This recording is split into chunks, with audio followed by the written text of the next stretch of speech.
वो क्रीज पर निडर है, दबाव में शांत है और लाखों लोगों के लिए एक आदर्श है।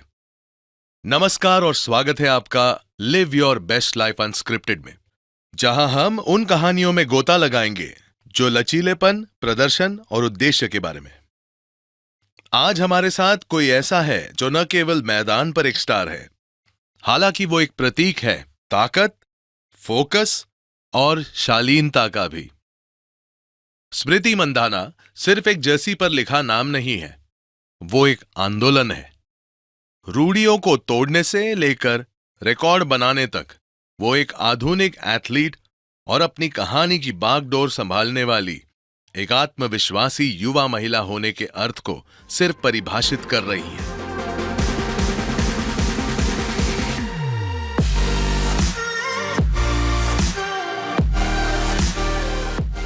इस एपिसोड में हम उनकी मानसिकता, उनकी दिनचर्या, पोषण की भूमिका, रूढ़ियों को तोड़ने और 1 अरब दिलों के लिए खेलने के दबाव के बारे में बात करने वाले हैं।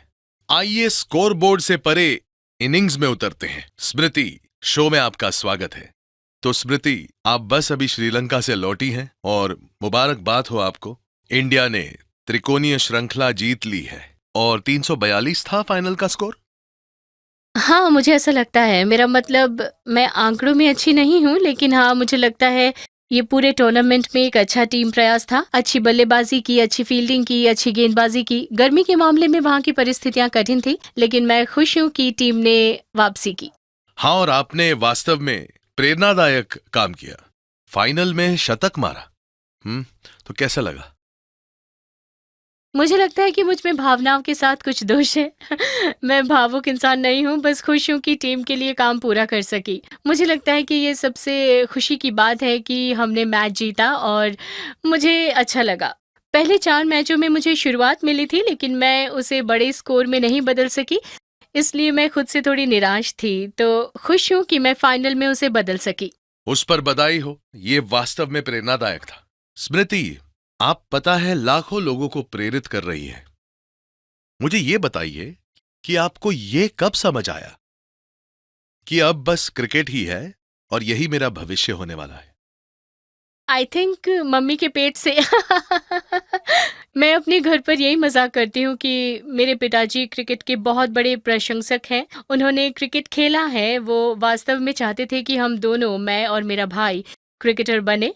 तो एकमात्र चीज जो हमने बड़े होते हुए सुनी वो क्रिकेट थी। और जब मैं 5 साल की थी, तब से मैंने अपने भाई के साथ लेदर बॉल क्रिकेट खेलना शुरू कर दिया था और तब से बस क्रिकेट ही है। मेरा मतलब है, मुझे और कुछ नहीं पता था। इस समय भी मुझे लगता है कि भगवान का शुक्र है मैंने क्रिकेट चुना, क्योंकि मैं किसी और चीज़ में अच्छी नहीं हूँ। तो हाँ, ये सब शुरू हुआ तब जब मैं 5 साल की थी और पहली बार जब मैं 11 साल की उम्र में अपनी राज्य टीम के लिए चुनी गई, तब मुझे एहसास हुआ कि ओह! अगर मैं वास्तव में ध्यान केंद्रित करूँ और सोचूं कि मैं कहाँ कमी कर रही हूँ, तो मैं वास्तव में भारत के लिए खेल सकती हूँ।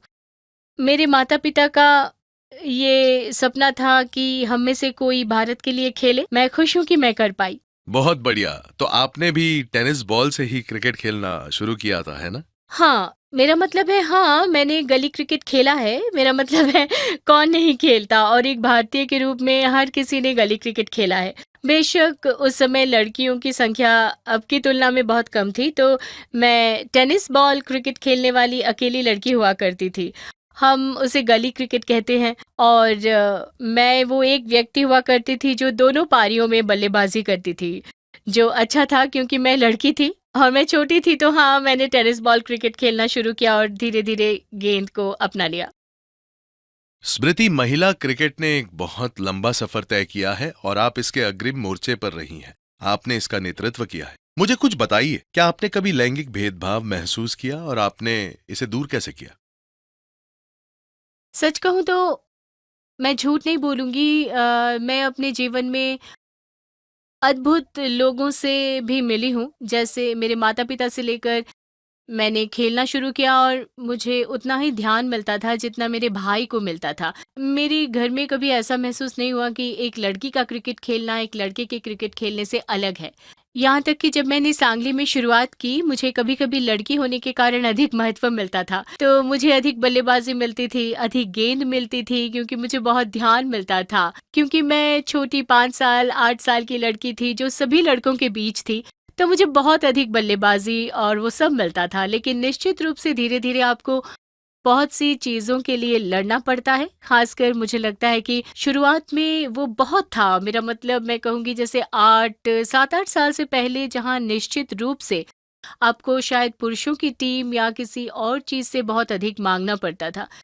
लेकिन मुझे लगता है कि ये सब अतीत की बात है, खासकर जब से बीसीसीआई ने वेतन समानता की घोषणा की है। मेरा मतलब है एक भारतीय जैसे भारतीय राज्य, भारतीय बोर्ड के लिए ऐसा करना। एज इंडिया हमेशा पुरुषों के क्रिकेट के लिए जाने जाते हैं, तो पिछले 6 वर्षों में महिला क्रिकेट का इस मुकाम पर पहुंचना और साथ में WPL ये बहुत बेहतर हो गया है। मुझे लगता है कि वो दिन था जहां आपको लड़ना पड़ता था और मैं वास्तव में भाग्यशाली थी कि मुझे वो लोग मिले, जिन्होंने मुझे कभी भी अलग महसूस नहीं होने दिया। आपने अभी बताया कि जब आप 5 साल या 8 साल की थी तो सभी लड़कों के साथ खेलती थी, तो आप पहले से ही खेल में थी। लेकिन अब खेल बड़े हो गए हैं, अरबों लोग आपको देख रहे हैं, और जब आप मैदान पर होती हैं उस सारे दबाव के साथ आप उस शोर को कैसे रोकती हैं और उस पर कैसे आप काबू पा सकती हैं, ये बताइए हमें। मुझे लगता है कि ये कभी-कभी आप में से सर्वश्रेष्ठ बाहर निकलता है क्योंकि मैंने सिक्के के दोनों पहलू को देखे हैं। जहाँ हमने भारत के लिए खेलना शुरू किया था और स्टेडियम में बहुत से लोग नहीं होते थे। हम खाली स्टेडियमों में खेलते थे और अब एक पूरा स्टेडियम होता है जिसमें लगभग 20,000 से अधिक लोग आपका समर्थन और जयकार करते हैं। ये वास्तव में अद्भुत लगता है। जब आप बल्लेबाजी करने जाती हैं या जब आप वहाँ फील्डिंग कर रही होती हैं और लोग भारत या किसी अन्य टीम का नाम या आपका नाम जप रहे होते हैं, ये वास्तव में मुझे प्रेरित करता है। एक महिला क्रिकेटर के रूप में जब मैं खाली स्टेडियमों में खेलती थी तो मैं हमेशा कल्पना करती थी कि स्टेडियम भरा हुआ है और लोग आपका नाम जप रहे हैं, और हमारे लिए ऐसा होना मुझे नहीं लगता कि हम इसे दबाव के रूप में लेते हैं। मुझे बस लगता है कि हम सौभाग्यशाली हैं कि हम उस युग में हैं, हम उसे महसूस कर पा रहे हैं। और हाँ, आपके पीछे अरबों लोग हैं और वो चाहते हैं कि आप स्कोर करें, आप मैच जीतें। इससे अच्छा और क्या हो सकता है? तो बस ये मुझे प्रेरित करता है। बढ़िया, ये सुनकर अच्छा लगा कि जब लोग स्टेडियम में चिल्लाते हैं स्मृति स्मृति, क्या ये आपको उत्साहित करता है अगले स्तर पर जाने के लिए? हाँ, आई मीन आप खुद को थोड़ा और ज़ोर लगाने के लिए प्रेरित करते हैं क्योंकि कभी-कभी जब आप वहाँ खेल रहे होते हैं और शायद आप कुछ ज़्यादा सोच रहे होते हैं, वो क्या गेंद फेंकेंगी, क्या होगा, क्या हम मैच जीतेंगे, ये सभी चीज़ें आती हैं और फिर जयकार होती है और फिर आप बस खुद को चालू कर लेते हैं और बस गेंद देखो। मुझे पता है कि आपका पावर गेम अगले स्तर पर चला गया है और आप इस खेल को अगले स्तर पर ले गई है, लेकिन ये सब चीज संयोग से तो नहीं होते हैं ना? आपके प्रशिक्षण का तरीका क्या है, और क्या आप रिकवरी या सहन शक्ति के लिए कुछ अनोखा या मजेदार करती हैं क्या? रिकवरी कभी मज़ेदार नहीं होती। जैसे आइस बाथ, मुझे नहीं लगता कि कोई भी आइस बाथ से आनंद लेता है। हाँ, मतलब मैं हमेशा मानती हूँ कि जिस तरह से आप अपना करियर शुरू करते हैं, आप उसे वैसे ख़त्म नहीं करते हैं। तो हर साल आपको सीखते रहना है, बढ़ते रहना है, एक निश्चित तरीके से अभ्यास करते रहना है। आप एक दिनचर्या से चिपके नहीं रह सकते और कह नहीं सकते कि ये ठीक है, ये मेरी दिनचर्या है और मैं इसे हर दिन ऐसे ही करूँगी। इंटरनेशनल क्रिकेट के स्तर ऊँचे हो जाते हैं। आप अपनी फ़िटनेस के मामले में, अपनी बल्लेबाज़ी के मामले में उसे मानक तक पहुँचाना होगा। मैंने अपना करियर सिर्फ़ गेंद के टाइमर के रूप में शुरू किया था। अधिक ग्राउंडेड शॉट खेलती थी, लगभग 90 टू 100 की स्ट्राइक रेट से, और फिर मैंने देखा कि 160 टू 170 पर स्कोर कर रहा है और मुझे लगा कि मैं पिछड़ रही हूँ। मुझे वापस जाकर उन शॉट्स पर काम करना पड़ेगा जो शायद मेरी ताकत नहीं थे। मुझे उन चीज़ों पर काम करना पड़ा ताकि मैं कम्पीट कर सकूँ। तो हाँ, मैं कहूँगी ये तरीका है, लेकिन हाँ, एकमात्र चीज़ जो आपको आगे बढ़ाती है वो है कार्य नैतिकता। आप जो कुछ भी करते हैं, आपको उसे दिन-प्रतिदिन करना होता है, बिना ये सोचे कि परिणाम क्या होगा। कभी-कभी हम अपना काम ये सोचकर करते हैं कि ओह! मुझे स्कोर करना है, ये मेरा परिणाम है। मुझे लगता है कि आपको बस अपना सिर नीचे रखना है, जिम जाना है, नेट सेशन में जाना है और अपना काम पूरा करना है, बजाय ये सोचने के कि ओह ये मुझे बाद में मदद करेगा। हाँ, आप सही हैं, क्योंकि दिन के अंत में जो कुछ भी मायने रखता है वो परिणामों के बारे में है और एक फिटनेस व्यवस्था होना।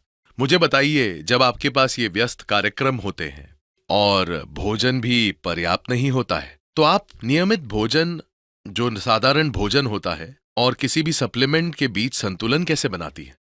सप्लीमेंट्स एथलीटों का एक बहुत बड़ा हिस्सा है और खासकर मैं शाकाहारी हूँ, तो मेरे लिए ये और भी महत्वपूर्ण है। और रिकवरी वाला हिस्सा भी, ऐसे दिन होते हैं जब मैचों में आपको बहुत सारा ठोस भोजन खाने का मन नहीं करता है, तो बहुत सारे तरल पदार्थ काम आते हैं।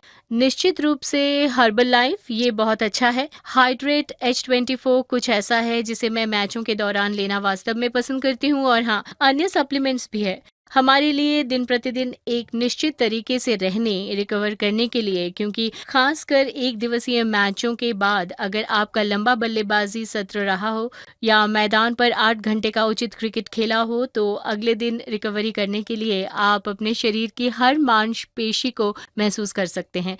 तो अगला दिन बहुत महत्वपूर्ण है इस मामले में कि आप क्या खाते हैं, क्या पीते हैं, अपने पूल सेशन, अपने आइस बाथ और अपनी स्ट्रेचिंग से कितनी रिकवरी कर रहे हैं।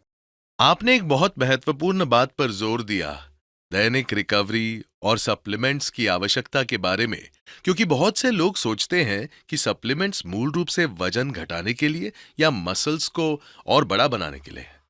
मेरा मतलब है, मैं आपसे ये जानना चाहूंगा कि वे कौन से बिंदु या कौन सी युक्तियां हैं जो आप लोगों को देना चाहेंगी। वो कौन सी टिप्पणियां हैं जो आप देंगे लोगों को जो सप्लीमेंट्स यूज करना चाहते हैं? क्या कहेंगे उनसे, और ये आपको मदद कैसे करती है? आई थिंक फर्स्ट थिंग जो इम्पोर्टेंट है वो है अपने शरीर को जानना। जो हो रहा है एक चलन को हम सिर्फ फॉलो कर रहे हैं, और जो सबसे इम्पोर्टेंट है ये समझना कि अपने शरीर के लिए क्या आवश्यक है। मैं सिर्फ वही सप्लीमेंट्स लूंगी जो मेरे शरीर के लिए आवश्यक है, बजाय इसके कि क्या हो रहा है, क्या लोग ले रहे हैं। कुछ सप्लीमेंट्स हैं जो मुझे सूट नहीं करते, कुछ सप्लीमेंट्स हैं जो मेरे साथ बहुत अच्छा काम करते हैं। मैं उन सप्लीमेंट्स का नाम नहीं लूंगी, मैं लोगों को उन्हें लेने के लिए प्रोत्साहित नहीं करना चाहूंगी। अगर ये उनके लिए काम करता है तो उन्हें खुद आजमाना होगा।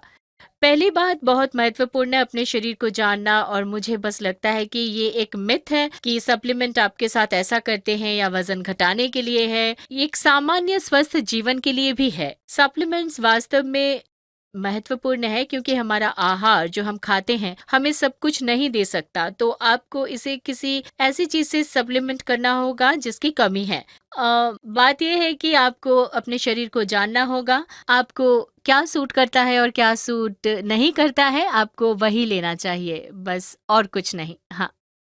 तो आप जो कह रही हैं वो ये है कि कोई शॉर्टकट नहीं है, जो आपके शरीर को सूट करता है उसका उपयोग करें। तो कोई ऐसी चीज जिसे आप एक सप्लीमेंट के रूप में पसंद करती हैं, जिसके बिना आप अपने व्यस्त कार्यक्रम, मैदान पर आपकी दौड़ भाग या श्रीलंका के मौसम के बारे में जो आपने बात की उसमें मददगार हो? श्रीलंका का मौसम ऐसा है कि बेशक मुझे माइग्रेन की समस्या थी, गर्मी मुझे कभी सूट नहीं करती। जैसे जब भी गर्मी में खेलती थी मुझे बहुत तेज सर दर्द होता था। तो मेरे लिए वास्तव में जो मदद की है वो है H24, क्योंकि ये मुझे हाइड्रेटेड रखता है। मुझे लगता है कि दिन के अंत में मैं डिहाइड्रेटेड महसूस करती हूँ।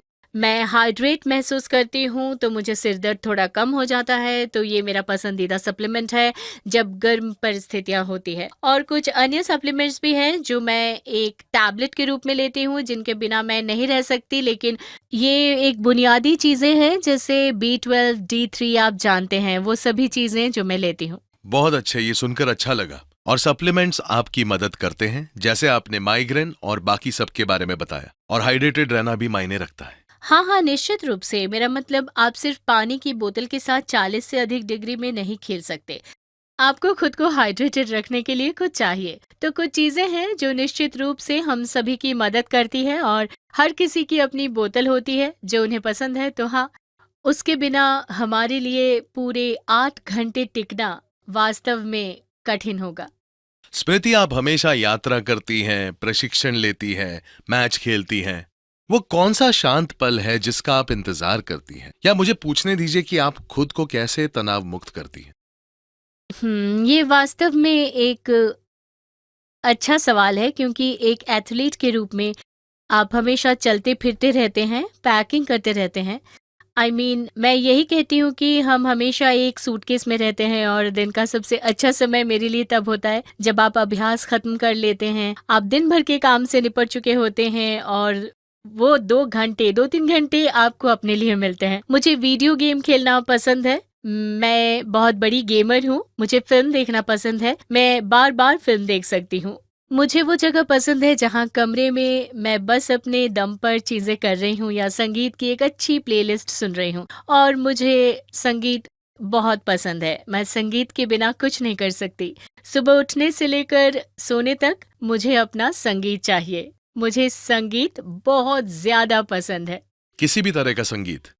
ज़्यादातर रोमांटिक या ब्रेकअप वाले गाने।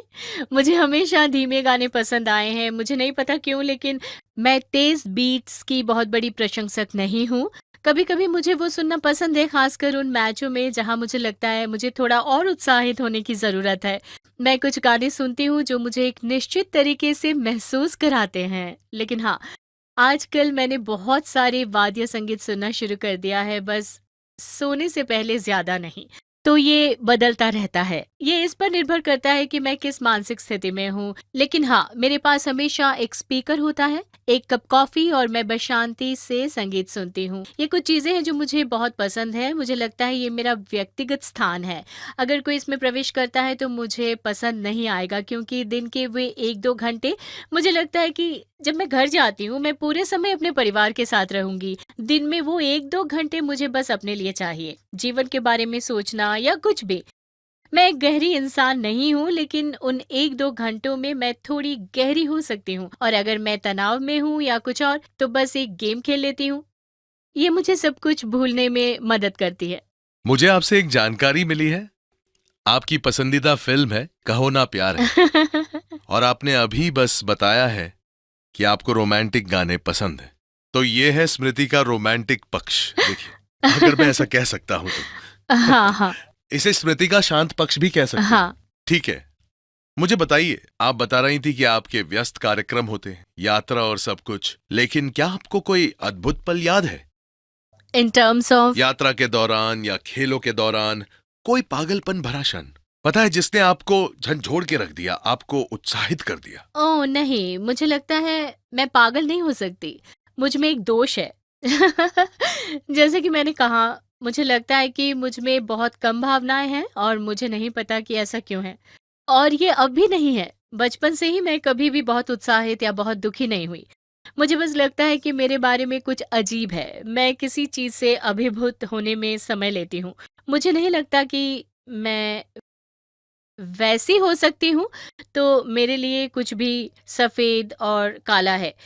ये अच्छा है या बुरा, कोई अतिरिक्त भावनाएँ नहीं है जहाँ मैं इसके बारे में पागल हो जाऊँ। तो हाँ, भले ही ये एक बुरा कार्यक्रम हो और आप बस यात्रा कर रहे हो, मैं फिर भी अपनी नींद पूरी कर लूँगी।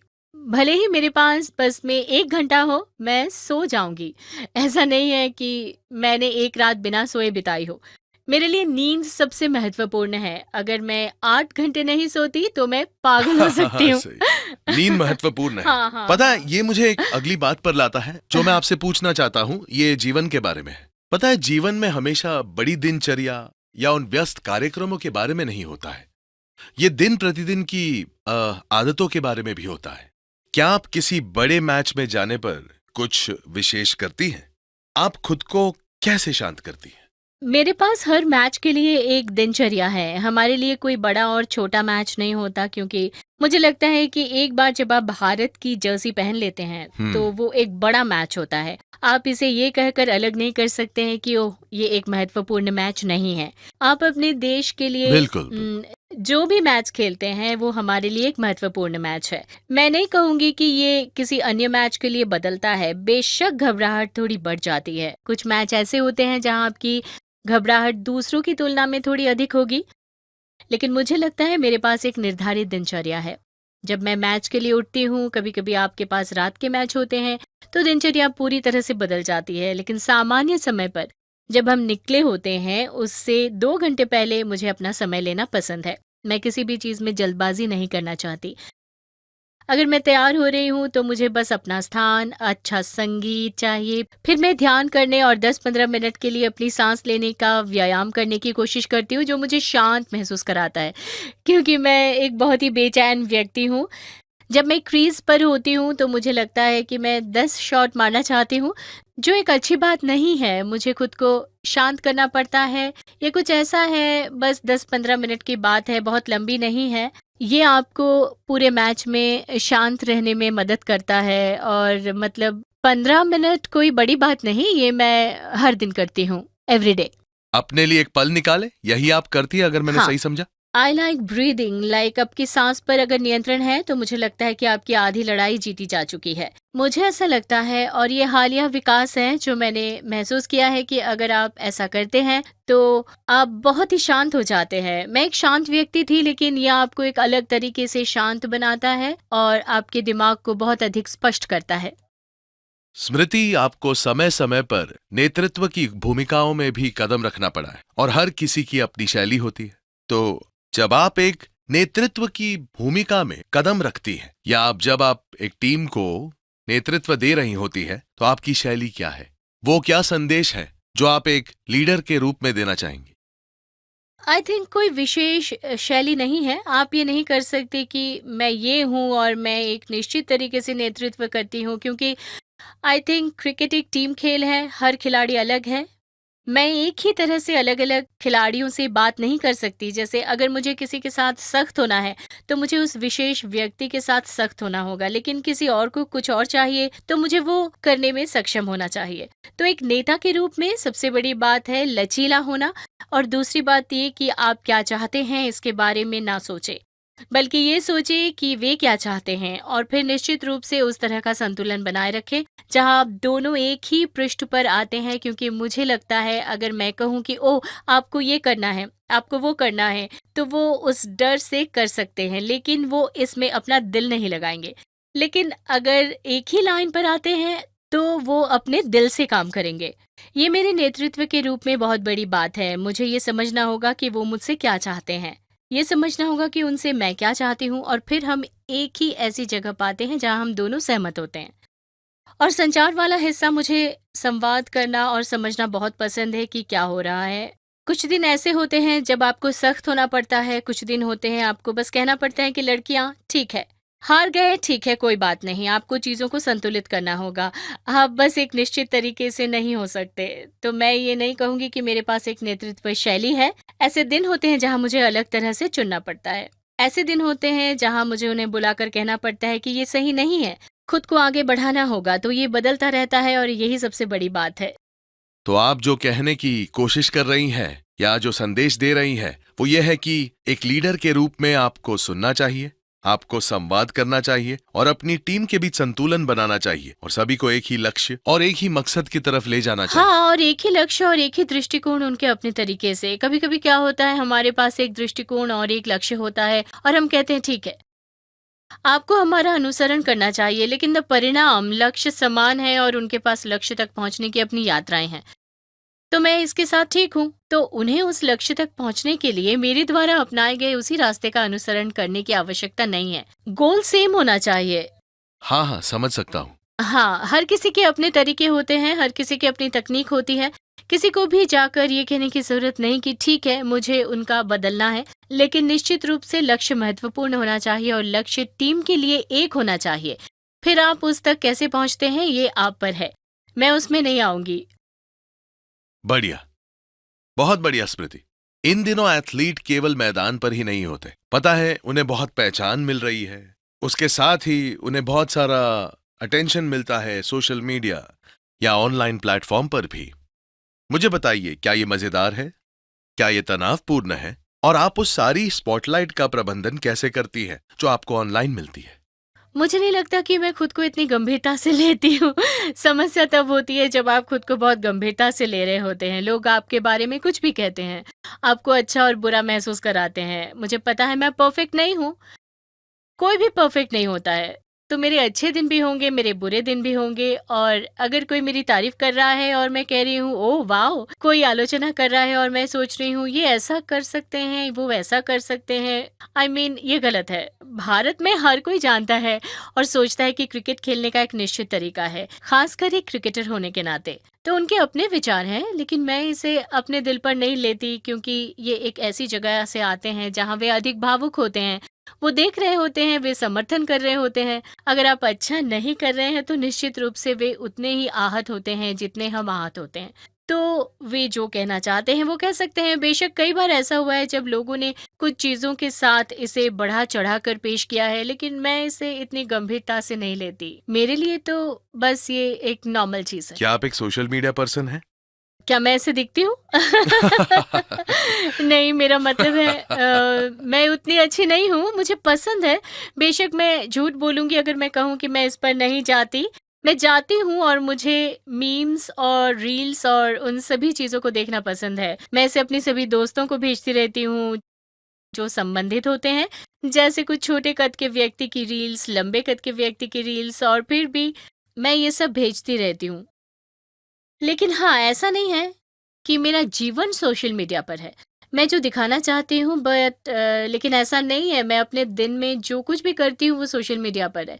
मुझे बहुत कुछ निजी रखना पसंद है क्योंकि हम पहले से ही बहुत बाहर हैं। बिल्कुल। मैं अपने जीवन का वो हिस्सा भी इतना बाहर नहीं रखना चाहती, लेकिन निश्चित रूप से ऐसे लोग हैं जो हमें फ़ॉलो करते हैं। तो हाँ, हमको एक संतुलन खोजना होगा कि उन्हें भी पता होना चाहिए कि क्या हो रहा है।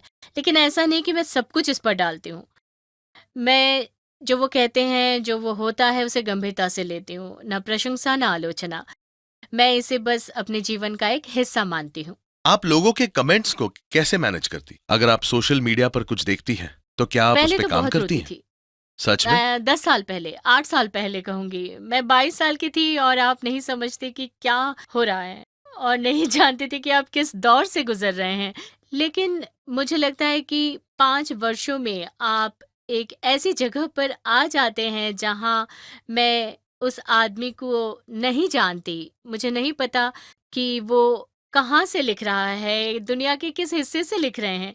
उनके जीवन में क्या समस्या है, सोशल मीडिया पर इतनी नफ़रत डाल रहे हैं, तो अब इससे कोई फ़र्क नहीं पड़ता। हुँ, हुँ। अब मेरे पास ऐसे लोग हैं जिनसे मैं घिरी रहती हूँ, मेरा परिवार, मेरे माता-पिता, मेरे कोच, मेरे दोस्त और मेरे बारे में क्या बात करते हैं या उनकी राय मायने रखती है। वो मैं अपने दिल पर लेती हूँ, लेकिन जो कुछ भी मैं उस पर पढ़ती हूँ, अब मैं एक ऐसी जगह पर आ गई हूँ जहाँ मैं इस पर हँस सकती हूँ। नहीं, आपने बिल्कुल सही कहा। एक बहुत महत्वपूर्ण बात, अपने आप को पॉजिटिव लोगों के बीच रखें। भले ही आपके आसपास नेगेटिविटी हो, क्योंकि पॉजिटिविटी में नेगेटिविटी पर काबू पाने की कहीं अधिक शक्ति होती है। हाँ, ये बहुत इम्पोर्टेंट है। अपने आप को उन लोगों से घेरना जो आपको बताते हैं कि क्या सही है और क्या गलत है, सबसे इम्पोर्टेंट हिस्सा है क्योंकि एक निश्चित स्थान पर पहुँचने के बाद आपके आस-पास के लोग बस आपके बारे में अच्छी बातें करना चाहते हैं। कभी-कभी वे बस आपको बताना चाहते हैं कि आप कितनी अच्छी हैं और ये कभी-कभी आपको एक ऐसी दुनिया में ले जाते हैं जो मौजूद नहीं है। आप उतनी अच्छी नहीं हैं, कोई भी उतना अच्छा नहीं है। तो आपके आस-पास ऐसे लोग होने चाहिए जो आपको सच बताएँ। जैसे अगर मैं किसी इंटरव्यू में जाती हूँ और मैं थोड़ी असभ्य हूँ या कुछ ऐसा जो मैं नहीं हूँ, लेकिन अगर मैं ऐसा करती हूँ तो पहला फ़ोन मुझे मेरे भाई से आएगा। तो आप जानते हैं उस तरह की चीज़ें बहुत इम्पोर्टेंट है और मैं उसका महत्व समझती हूँ क्योंकि अगर मुझे ये मेरे परिवार या मेरे दोस्तों से नहीं मिलता है, यहाँ तक कि मेरी टीम के साथियों से भी नहीं, अगर वे मुझे सच नहीं बताते, तो मैं कभी नहीं सीखूँगी और सुधार नहीं सकूँगी। मुझे लगेगा कि मैं परफेक्ट हूँ, तो अपने आप को उन लोगों से घेरना जो सही और गलत चीज़ों को बताएँ, ये बहुत बिल्कुल इम्पोर्टेंट सही। है। मुझे ये बताइए, आपने इतने सारे मैच खेले हैं और आपने मुझे बताया कि हर मैच आपके लिए महत्वपूर्ण है। क्या कोई विशेष मैच है जो आपके दिमाग में बना हुआ है या आपको याद है और आप उसे किस कारण से याद रखेंगी? मुझे वो सभी मैच याद हैं जो हम हारे हैं क्योंकि अगर आप जीतते हैं तो आप उस जीत का जश्न मनाते हैं और आप आगे बढ़ते हैं। लेकिन कुछ हार ऐसी होती है जो आपको दिल टूटने जैसा महसूस कराती है और आपको लगता है कि शायद मैं उस दिन थोड़ा बेहतर कर सकती थी, शायद मैं टिकी रहती या शायद मैंने एक और निश्चित गेंद खेली होती या कोई गोता लगाया होता, शायद हम जीत जाते। वो वास्तव में आपके साथ बहुत लंबे समय तक रहता है और आपको थोड़ा अफ़सोस होता है कि शायद मुझे वो काम करना चाहिए था। आप सोचने लगते हैं कि क्या आप बेहतर कर सकते थे? तो कुछ मैच है जिनके बारे में मैंने निश्चित रूप से ऐसा महसूस किया है। मुझे अच्छे वाले भी याद है, बेशक बहुत सारे अच्छे हैं, लेकिन जो आपके साथ हमेशा के लिए रहता है, वो है जिन्हें आप वास्तव में लाइन पार नहीं कर सके और आपको लगता है कि ऐसे दिन होते हैं, जब आपको लगता है कि आपने सब कुछ दे दिया है और फिर भी आप लाइन पार नहीं कर सके, ये ठीक है। लेकिन एक व्यक्ति के रूप में आप कभी-कभी जानते हैं कि शायद मैं वो बेहतर कर सकती थी और मुझे लगता है कि फिर वो मुझे उस डायरी में लिखने के लिए प्रेरित करता है, जो मुझे बेहतर होने के लिए प्रेरित महसूस कराती है। बिल्कुल सही। तो मुझे लगता है कि आपने जो पहले बताया था, वो ये था कि जब कोई असफलता हो, तो जो संदेश आप देने की कोशिश कर रहे हैं कि वो जो मैच के दौरान भी वे विशेष मैच आपके दिमाग में रहते हैं और आप उन मैचों से सुधार करने की कोशिश करती हैं, जिनसे आपको अपेक्षित रिजल्ट नहीं मिला और आप उससे सीखती हैं। हाँ, मेरा मतलब है अगर आप ऐसा नहीं करते हैं, तो आप वही खिलाड़ी या वही व्यक्ति बने रहेंगे। उसमें कोई मज़ा नहीं है। हाँ, तो अपनी गलतियों से सीखें, उन पर सुधार करें हाँ, और खुद का सर्वश्रेष्ठ वर्जन हाँ, बने। और मैं इसे लिखने में बहुत विश्वास रखती हूँ। बस इसे लिखो और इसे प्रकट करो। आप अपने लक्ष्य भी लिखती हैं कि आप ये क्या करने हाँ, जा रही हैं? अगर आपके पास लक्ष्य नहीं है, तो उठने का क्या मतलब है? अगर आप दिन में उठ रहे हैं, तो आपके पास एक लक्ष्य होना चाहिए। मेरा हाँ, मतलब हाँ, बिल्कुल। आपके पास एक अल्पकालिक लक्ष्य, क्या करोगे दीर्घकालिक दिन लक्ष्य भर? होना चाहिए, अन्यथा जागने में कोई मज़ा नहीं है। मुझे बस लगता है कि दिन में, सप्ताह में, महीने में, साल में कुछ ऐसा होना चाहिए, जिसका मैं इंतज़ार करूँ और ये तब होना है, जब मैं इसे लिखूँ। तो हाँ, कभी-कभी आप इसे अचीव करते हैं, कभी नहीं करते हैं, बट आपके पास आई लक्ष्य फ़ील है। कि हाँ, हाँ, मैं लक्ष्य है, भले ही मैं इसे प्राप्त ना करूँ, मेरे पास एक और लक्ष्य है। अगर मैं इसे प्राप्त करती हूँ, तो मैं कहती हूँ, ठीक है। तो ये थे स्मृति के अनमोल ज्ञान के शब्द, जैसे कि अपने शॉर्ट टर्म गोल्स लिखें, अपने लॉन्ग टर्म गोल्स को लिखें, उनको पाने की कोशिश कीजिए और यदि नहीं पा पाए तो कोई बात नहीं, उम्मीद मत खोइए, अपने लक्ष्य के पीछे लगे रहिए। तो एक स्मृति बहुत अच्छे तरीके से। मुझे नहीं पता था कि मैं ऐसी लग रही थी। नहीं नहीं, आप बिल्कुल यही कह रही थी। आप पिच से हटते हैं, आप उसके लिए तैयार हैं? हम चलिए थोड़ी मस्ती करते हैं, कुछ सिंगल्स या रैपिड प्रश्न करते हैं। आप उसके लिए तैयार हैं? हाँ, हाँ। ठीक मुझे है, लगता है कि बहुत मैं बढ़िया, रैपिड वाले पसंद करती हूँ। मजेदार। देवी और सज्जनों, क्योंकि स्मृति एक हार्ड हिटर है, ठीक है। हाँ, और वो चौकों और छक्कों में विश्वास रखती है, वो चौकों और छक्कों में विश्वास करती हैं और हमने उन्हें ऐसे ही देखा है। और जब हम उन्हें क्रिकेट खेलते हुए देखते हैं तो हम इंतजार करते हैं कि स्मृति अगला छक्का कब मारेगी। ठीक है, अब रैपिड फायर क्वेश्चन करते हैं। एक फिल्म जिसे आपने 5 बार से अधिक देखा है। ओह! बहुत सारी हैं। ठीक है, तो आपकी पसंदीदा कौन सी है? कहो ना प्यार है। मैं ऋतिक की बहुत बड़ी फ़ैन हूँ, तो मैंने कोई मिल गया, धूम 2 को 20 से अधिक बार देखा होगा। 20? वाह। हाँ, मेरे पास धूम 2 की एक सीडी थी, मैं उसे सीरीज़ में देखती थी। मुझे बूढ़ा महसूस हो रहा है, लेकिन हाँ, मुझे उनका एंट्री सॉन्ग याद है और हाँ, वो सभी फ़िल्में 90 के दशक की सभी क्लासिक फ़िल्में। हाँ, कुछ-कुछ होता है, कभी खुशी कभी गम और सभी सारी movies. I am sure Sooryavansham. हाँ, हाँ, ये तो सभी ने देखा होगा, 10 से 15 बार से अधिक देखा होगा। बहुत सारी फ़िल्में हैं जो मैंने अधिक बार देखा है, एक से ज़्यादा बार देखा होगा। तो आप हाँ, एक उचित रोम-कॉम बॉलीवुड व्यक्ति बॉलीवुड। हैं मुझे एक ऐसी फ़िल्म देखने की ज़रूरत है जो मुझे अच्छा महसूस कराए। और आप ऋतिक रोशन की भी बहुत बड़ी फैन है ना? हाँ, हाँ। जी। मैं और मेरा भाई दोनों। अच्छा। हाँ, मैं उन स्टेप्स को करते हुए बड़ी हुई हूँ। मैं एक अच्छी डांसर नहीं हूँ, लेकिन हाँ, कहो ना प्यार है कि वो स्टेप्स। क्या आप वो स्टेप करना चाहेंगी? चलिए करते नहीं, मैंने कहा नहीं। हैं। ठीक है। इन्होंने वो फिल्म करीब कितनी 20 बार देखी है? More than 20 times. 20 से भी ज्यादा? More than that. वाह, काश मैं ऐसा कर पाता। मेरी याददाश्त खराब है, तो बात ये है कि मैं एक फ़िल्म देखती हूँ और 1 साल में भूल जाती हूँ। फिर अब जब मैं वापस उसे जाकर दोबारा देखते हैं। देखती हूँ, it's like watching a new movie. ये एक अच्छी बात है और ये एक बुरी बात भी है, एक जगह जहाँ आप यात्रा करने के लिए मर ही रहे हैं। अगला सवाल, एक जगह जहां आप यात्रा करने के लिए बेसब्र हैं। घर। मेरा मतलब है हम कम जाते हैं। मैं सांगली में रहती हूँ, तो बेशक आपको अपने घर पर और अपने परिवार के साथ बहुत कम समय बिताने को मिलता है। तो जब भी मेरे पास समय होता है, मैं बस घर वापस जाना चाहती हूँ और उनके साथ रहना चाहती हूँ। क्योंकि हम इतनी ट्रैवल करते हैं, मैं किसी और जगह का नाम नहीं लूँगी क्योंकि हम हमेशा सड़क पर होते हैं।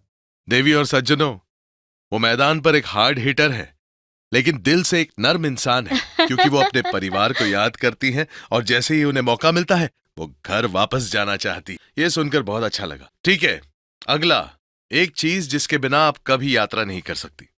बहुत सारी। फ़ोन बेशक, एक एक चीज। चीज़ मेरा मतलब है फ़ोन। फ़ोन फोन, के ठीक है। बिना ये थोड़ा आप घबरा सकते हैं ना, अगर आपके पास फ़ोन नहीं है तो आप क्या करेंगे? आप फँस गए हैं। जी, हेडफ़ोन, मुझे नहीं लगता कि मैं बिना हेडफ़ोन के यात्रा कर सकती हूँ। और एक चीज़, अगर मैं दौरे पर हूँ तो बेशक मेरे क्रिकेट किट के बिना मैं यात्रा नहीं कर बिल्कुल सही, सकती। बिल्कुल सही। अगर आप क्रिकेटर नहीं होती तो आप आज क्या करती होती? मैं एक शेफ़ होती। क्या आप सच कह रही हैं? हाँ, अगर क्रिकेट नहीं तो मैं होटल में कुछ करती। खाना पकाने में कुछ, या शायद मुझे यकीन नहीं है कि क्या, लेकिन हाँ, मुझे खाना बनाना पसंद है, मुझे खाना खाना भी आपका पसंद पसंदीदा खाना कौन सा है? है। Indian. Indian? I am not a fancy person, I like my घर का दाल, चावल, रोटी, सब्ज़ी। दाल, चावल, रोटी, सब्जी। हाँ, और अगर मुझे कोई और चुनना है तो वो इटालियन है। बेशक शाकाहारी के पास कई विकल्प नहीं होते, लेकिन इटालियन कुछ ऐसा है जिसका मैं आनंद लेती हूँ। मुझे पास्ता पसंद है। हाँ, तो क्या इटली उन जगहों में से एक नहीं है जहां आप जाकर उस पास्ता को ट्राई करना चाहेंगी? मैं ज़रूर करना चाहूँगी। मैं पिछले साल ऑस्ट्रिया, स्विट्ज़रलैंड में थी, तो मैं यूरोप और बाकी सब कुछ और करना चाहती थी। हम्म। लेकिन हाँ, जैसा कि मैंने कहा, अगर मेरे पास एक जगह है, तो वो घर है। बेशक सूची है। बिल्कुल मैंने सही। बहुत सारी जगहों पर यात्रा नहीं की है। मैं केवल क्रिकेट खेलने वाले देशों में अधिक यात्रा करती हूँ। लेकिन हाँ, मैं यूरोप को और अधिक एक्सप्लोर करना पसंद करूँगी। तो स्मृति, आपकी यात्रा तो प्रेरणा से काफी परे है और आप उन लड़कियों में से एक हैं जो हर उस लड़की को एक बहुत शक्तिशाली संदेश देती है जो उन रोजमर्रा के सामाजिक मानदंडों को तोड़ने की कोशिश कर रही है। आ, आप उस लड़की को क्या कहना चाहेंगी जो वहां है और इस चीज से जूझ रही है? क्या कहना चाहेंगी? असफलता से ना डरें। जब मैं कहता हूं कि आप प्रेरणादायक हैं, आप उनको प्रोत्साहन देती हैं, आप एक चुनौती की तरह खड़ी हो जाती हैं समाज से जूझने के लिए, और जो प्रशंसा आपको क्रिकेट में मिली है वो क्या है? या फिर मुझे ऐसा कहना चाहिए कि वो संदेश क्या है जो आप उस लड़की को देना चाहते हैं? एक बात जो मुझे बहुत देर से समझ में आई है, वो ये है कि आपको आपको अपनी असफलताओं से डरना नहीं चाहिए। जैसे-जैसे आप बड़े होते हैं, आपको एहसास होता है कि आपके पास अच्छे दिनों से ज़्यादा बुरे दिन होते हैं। ख़ासकर क्रिकेट में आप हर मैच में शतक या अर्धशतक नहीं बनाने जा रहे हैं। बुरे दिन होंगे और आपको उनसे डरना नहीं चाहिए, आपको इसे स्वीकार करना होगा। ये होने वाला है और इसे दूर करने का एक तरीका खोजना होगा। और दूसरी बात ये है कि कभी-कभी किसी की या किसी भी चीज़ की नकल करने की कोशिश ना करें, बस अपनी यात्रा करें। अपनी गलतियाँ करें, अपने शानदार दिन हो या जहाँ आप बहुत रन बनाती हैं या विकेट लेती हैं, लेकिन आप बस अपनी यात्रा करें। आजकल सोशल मीडिया के कारण हम ये सोचने लगते हैं कि ओह! उसका जीवन अद्भुत है, उसने ये किया है, उसने वो किया है। लेकिन तथ्य ये है कि हर किसी ने उस स्थान तक पहुँचने के लिए अपनी यात्राएँ की है, और अब हम जो देखते हैं, वो अंतिम स्थान है, और फिर हम सोचते हैं कि ओह! हम वो बनना चाहते हैं। लेकिन बहुत से लोग वास्तव में ये बात नहीं करते हैं कि वे सफल होने से ज़्यादा असफल हुए हैं। तो एक स्थान तक पहुँचने के लिए आपको उससे गुज़रना होगा, तो आपको उससे डरने की ज़रूरत नहीं। और बच्चों के रूप में ये बहुत इम्पोर्टेंट है, क्योंकि हर कोई भी जिसे आप सुनते हैं, वो कहता है, क्या होगा अगर ऐसा हो गया? आप ऑफ़िस में काम करते हैं, आप बताइए, क्या आपका हर दिन अच्छा होता है? हमेशा तो नहीं। तो हर दिन कोई नई चुनौती आकर खड़ी हो जाती है, पता है। हाँ, आई मीन यही होने वाला है। अगर मैं अपने सफल दिनों के बारे में ही बात करती हूँ तो मैं उन्हें गुमराह करूँगी, क्योंकि उन्हें लगेगा कि यही तरीका है। जब मैं कमरे में अकेली होती हूँ और मैं सोचती हूँ, ठीक है, मुझे नहीं पता कि अब क्या करना है, मैं फंस गई हूँ। ऐसे दिन होंगे, लेकिन मुझे बस लगता है कि उन्हें उस पर काबू पाना होगा और इसे स्वीकार करना होगा। ये होने वाला है। चिल करो, प्रेशर मत लो, काम रहो। पता है, प्रेशर आएगा, पर प्रेशर आप हैंडल कैसे करते हैं वो इम्पोर्टेंट है। बिल्कुल सही। देवी और सज्जनों, ये बहुत ही शक्तिशाली संदेश है जो स्मृति ने अभी हमारे साथ साझा किया है। और स्मृति, इस बातचीत को जारी रखने के लिए धन्यवाद। आपसे बात करके मजा आया। आप वास्तव में प्रेरणादायक रही हैं। लोगों के लिए बहुत ही सारे शक्तिशाली संदेश, और विशेष रूप से एक लड़की या एक महिला होने के नाते चुनौतियों पर कैसे काबू पाया जाए। और आपने जो सही कहा वो ये है कि असफलताओं से कभी न डरे, और अगर असफलताएं आती हैं तो आप उन पर कैसे काबू पाती हैं। ये वास्तव में बहुत शक्तिशाली रहा है और आपके साथ रहना एक खुशी की बात थी। और मैं आपको आपके भविष्य के लिए सभी सफलता की कामना करता हूं। उन छक्कों, उन चौकों को मारते रहे। तो ये ओवरड्राइव मैंने सही किया ना? ओवरड्राइव ऐसे होता है या ऐसे होता है? There is no term called overdrive नहीं? बट हाँ। नहीं यार, मैं क्रिकेट में बहुत बेकार हूँ। पर एक हुक तो होता है ना? हाँ, फुल हुक होता है। फुल हुक यही होता है ना? कट ये होता है। Cut is this. हाँ, कट ये है। हाँ, तो आप लोगों ने आज स्मृति से कुछ सीखा। हाँ, ठीक है। तो स्मृति, आज शो को बंद करने से पहले, ठीक है, क्या आप आज के युवाओं को कोई विशेष संदेश देना चाहती हैं? कुछ खास नहीं, मेरा केवल ये मानना है, आप जो करते हैं उसका आनंद लीजिए। आपको मजा करना होगा। वास्तव में इसका आनंद लिए बिना, मजा किए बिना आप जो कर रहे हैं उसे करने का कोई मतलब नहीं। तो उनके पेशे में जो कुछ भी है, वे अपने दैनिक जीवन में क्या करते हैं, या अगर वे क्रिकेटर हैं तो क्रिकेट, लेकिन मुझे लगता है कि हर दिन कुछ ऐसा होना चाहिए जिसका इंतज़ार किया जाए और बहुत मज़ा किया जाए। दिन के अंत में मेरा जीवन में एकमात्र उद्देश्य है कि हर दिन जब मैं बिस्तर पर जाऊं तो मुझे महसूस होना चाहिए, ओ ठीक है, मैंने दिन में जो करना था कर लिया, और मैं एक मुस्कान के साथ सोती हूँ। आप संतुष्ट हैं जो हो रहा गो है? Satisfied and you are just happy. जीवन का क्या मतलब है अगर आप खुश नहीं हैं? आप इसे बस किसी चीज के लिए कर रहे हैं। मैं हमेशा कहती हूँ कि मैं तब तक क्रिकेट खेलूंगी जब तक कि क्रिकेट खेलने में खुश हूँ, जब तक मैं बल्ले की आवाज सुनकर खुश हूँ। मुझे ये पसंद है। मुझे नहीं लगता कि कोई भी चीज मुझे खुश कर सकती है। तो जो भी उन्हें खुश करता है, मुझे लगता है उन्हें वो करना चाहिए।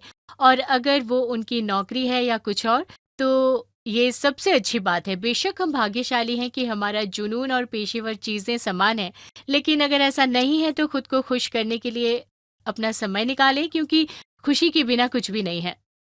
बहुत प्यारा संदेश है ना? और स्मृति, आपने जो सही कहा वो ये है कि जो कुछ भी आप करते हैं तो आप उसे एंजॉय करें, और जब आप वापस जाते हैं और अपना सिर तकिए पर रखते हैं, आपको खुशी होनी चाहिए जो चीज आपने पाई है उसके लिए। क्या शानदार संदेश है।